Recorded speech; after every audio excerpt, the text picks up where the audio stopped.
ওই সমস্ত মাদের বাকি 3 ঘন্টার বেতন পরিশোধ করা। কল্যাণ রাষ্ট্র যেদিন কায়েম হবে ইনশাআল্লাহ পর্যায়ক্রমে এই দেশ সেই জায়গায় গিয়ে উপনীত হবে। প্রথম দিনই হবে না, নিশ্চয়ই একথা জনগণ বুঝে। জনগণের ধৈর্য এবং সহযোগিতা আমাদের লাগবে।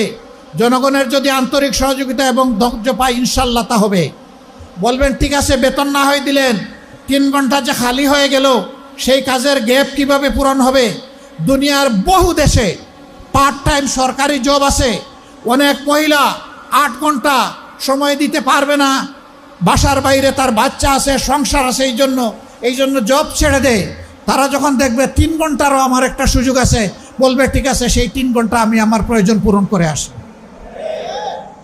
এখানে জব আরও বেড়ে যাবে, একজনের সাথে আরও 1/2 জন যোগ হয়ে যাবে। সুতরাং আগে যদি 100 জন জব পেয়ে তাকে এখন 150 জন পাবে ইনশাআল্লাহ। এইভাবে জবের সংখ্যা বেড়ে যাবে। কিন্তু আমরা কোনো মাকে কাজ করতে বাধ্য করব না। যার প্রয়োজন আছে, যোগ্যতা আছে, কাজ তার হাতে সম্মানের সাথে তুলে দেব। তার নিরাপত্তা কর্মক্ষেত্রে বিধান করা হবে ইনশাআল্লাহ। সম্মানিত ভাইয়েরা, এরপরে যদি কোনো শিল্প, কোনো ইন্ডাস্ট্রি মহিলাদেরকে কাজে নিতে না চায়, সরকার নীতিমালা করে দেবে যে এতটুকু নিতে হবে। কেউ যদি না আসে পুরুষ দিয়ে পূরণ